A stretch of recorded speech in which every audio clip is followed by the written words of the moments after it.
So when we consider the concepts of art and science, it raises many, many debates for us. Which is the superior approach, the natural or the social?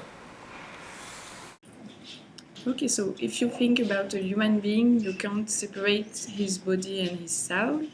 And as medicine has for object the study and the healing of human beings, in the same way you can't separate the medical knowledge and the social science. I really need this antibiotic and you don't want to give it to me? I don't get it. How come do you know you need it?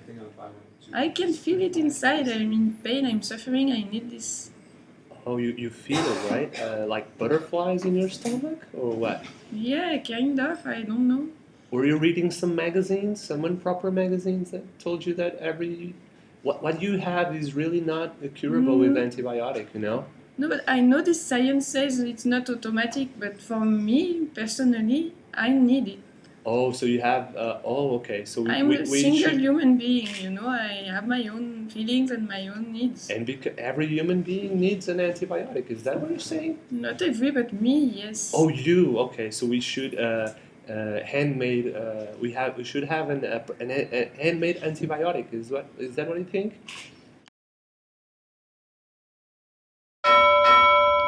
I think you don't understand me. I mean, I don't want to continue. No, I totally understand you. I will go and see your colleague instead. Okay, if you feel free then.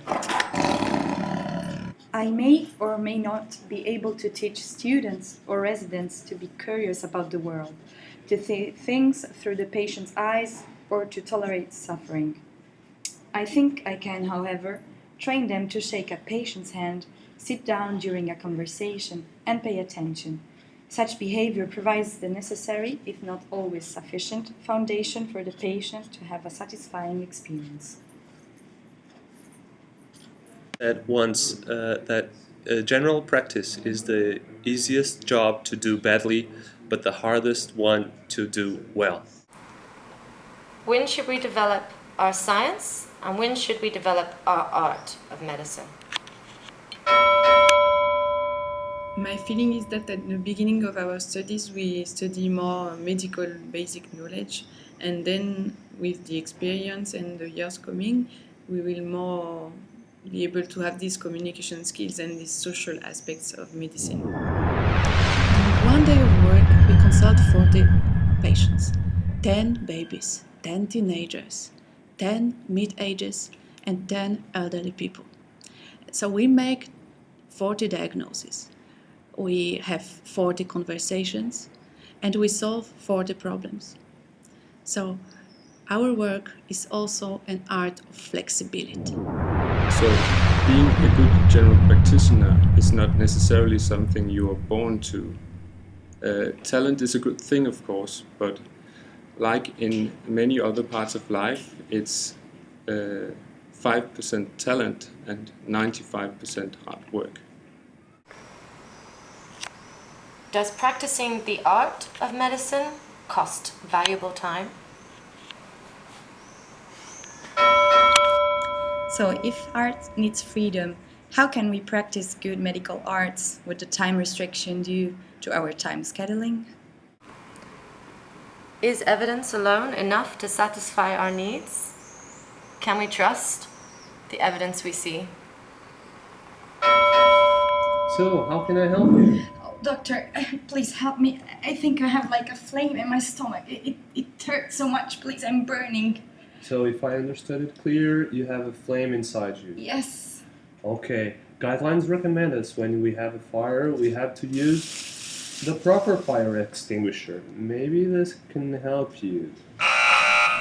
The art of medicine in daily GP's work is for me mostly about the acceptation of the fact that each patient is absolutely unique in his needs, wishes and social backgrounds, and daily finding the adequate balance between science and social attitude to each patient.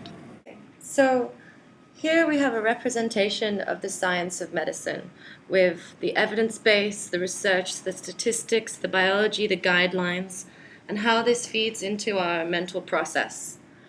But here you can see the impact of the art of medicine. So we have our perceptions, our ideas, concerns, and expectations with ice, empathy, the social context, the reflection of ourselves and our patients, the holistic concepts of mind, body, and soul, the communication skills, the empowerment and education of the patients, the ethics and respect with which we apply to our patients.